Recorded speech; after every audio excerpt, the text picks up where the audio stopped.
శ్రీ గురుచరిత్ర 37వ అధ్యాయం. శ్రీ గణేశాయ నమ. శ్రీ సరస్వత్యై నమ. శ్రీ గురుభ్యో నమ. సిద్ధయోగి ఇలా చెప్పారు. నామధారక శ్రీగురుడు ఆ సద్బ్రాహ్మణునికి గృహస్థాశ్రమ ధర్మాలు ఇలా చెప్పారు. మానవులు 3 కాలాలలోనూ ఆసనంపై కూర్చొని ప్రతిరోజు తప్పకుండా భగవంతుని పూజించాలి. అందుకు అవకాశం లేకపోతే ఉదయం షోడశోపచార పూజ, మధ్యాహ్నం పంచోపచార పూజ, సాయంత్రం నీరాజనము అయినా సమర్పించాలి. అందుకోసం ప్రతివారు తమ ఇంట మంచి గంధము, నెయ్యి, జింక చర్మము ఉంచుకోవాలి. మానవ జన్మ లభించి కూడా భగవంతుని పూజించని వారికి నరకం ప్రాప్తిస్తుంది. అటు తర్వాత కూడా మానవ జన్మ రావడం కష్టం. అన్నింటిలోకి గురుపూజ శ్రేష్టమైనది. అందువల్ల త్రిమూర్తులు సంతోషిస్తారు. కలియుగంలో మానవులకు గురువు యందు ఆయన భగవంతుడు అనే భావం కలగడం కష్టం. అందువల్ల మందబుద్ధులను అనుగ్రహించడానికి భగవంతుడు సాలగ్రామము, బాణలింగము రూపాలు ధరించాడు. కనుక వాటిని పూజించడం వల్ల సర్వపాపాలు నశిస్తాయి. అగ్ని, జలము, సూర్యుడు, గోవు, సద్బ్రాహ్మణుడు వీటిలో భగవంతుణ్ణి భావించి పూజించవచ్చును. అన్నింటికంటే మానసిక పూజ శ్రేష్టము. మధ్యములకు మండలంలో పూజ, అధములకు విగ్రహారాధనము అవసరం. భక్తితో పూజించగలిగితే రాయి, చెక్క కూడా దేవుడై అభిష్టాలు ప్రసాదించగలవు. పీట మీద కూర్చొని శ్రద్ధగా సంకల్పము, ప్రాణాయామము చేసి పూజాద్రవ్యాలు సిద్ధంగా పెట్టుకుని వాటిని ప్రోక్షించాలి. తరువాత ఎదుట సింహాసనం మీద ఇష్టదేవత విగ్రహం ఉంచి దానికి కుడివైపున శంఖము, ఎడమవైపున గంట ఉంచి దేవుని మీదనున్న నిర్మాల్యం తొలగించి దీపం వెలిగించాలి.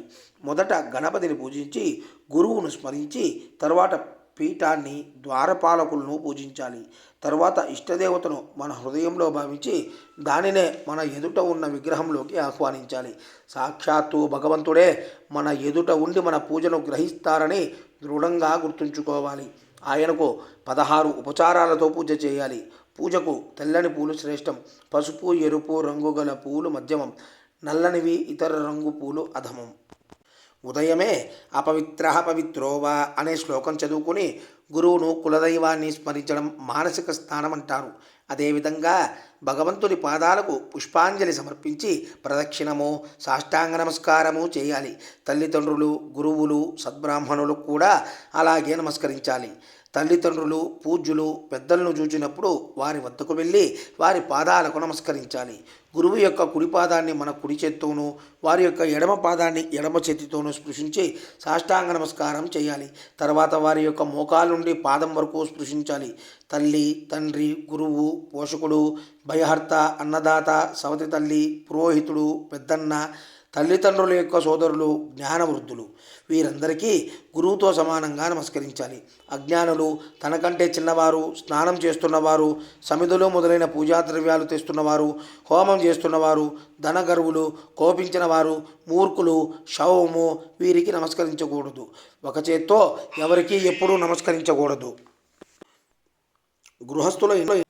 గృహస్థుల ఇళ్లలో కత్తి, తిరుగలి, రోకలి, నిప్పు, నీరు, చీపురు వాడడం వలన జరిగే పాపాన్ని పోగొట్టుకోవడానికి వండుకున్న పదార్థాన్ని మొదట దేవతలకు, పితరులకు, సర్వజీవులకు, ఋషులకు, అతిథులకు అర్పించి మిగిలింది మహాప్రసాదము అన్న భావంతో భుజించాలి. దీనిని వైశ్వదేవము అంటారు. అతిథులను కులగోత్రాలు పట్టించుకోకుండా భగత్స్వరూపులుగా తలచి భోజనం పెట్టాలి. కారణం వారు సాక్షాత్తు సద్గురు రూపాలే. అతిథికి కాళ్ళు కడిగితే పితృదేవతలు, భోజనం పెడితే త్రిమూర్తులు సంతోషిస్తారు. అతిథికి భిక్ష కోసం వచ్చిన బ్రహ్మచారికి వైశ్వదేవము నైవేద్యము అవ్వకున్నా తప్పకుండా భిక్ష ఇవ్వాలి. భోజనం వడ్డించే చోట నీటితో అలికి ముగ్గు పెట్టి దేవతలను ఆహ్వానించి ఆకుకేసి వడ్డించాలి. పతితుల పంక్తిన భోజనం చేయకూడదు. మొదట కుడి పక్కన నేల మీద చిత్రగుప్తునికి బలిగా కొంచెం అన్నముంచిన తర్వాత భోజనం చేయాలి. తన ద్వారా భోజనం చేస్తున్న చైతన్యము, తాను తినే అన్నము కూడా భగవంతుని రూపాలు అన్న భావంతో భోజనం చేయాలి. కుక్కను, రజస్వలను, ఎట్టి ధర్మము పాటించవాడిని చూస్తూ భోజనం చేయకూడదు.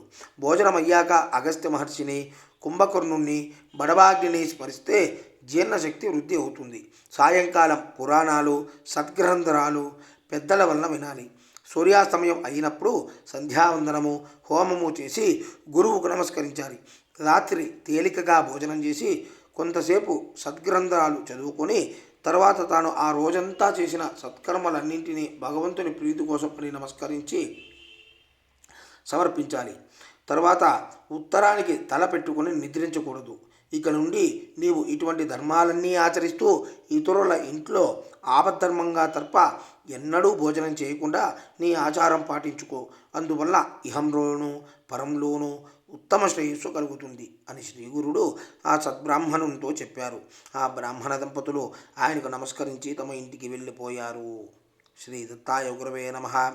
శ్రీ శ్రీపాద శ్రీవల్లభాయ నమ. శ్రీ నృసింహ సరస్వత్యే నమ. ఇది శ్రీ గురుచరిత్ర 37వ అధ్యాయం సమాప్తం. జై గురుదత్త.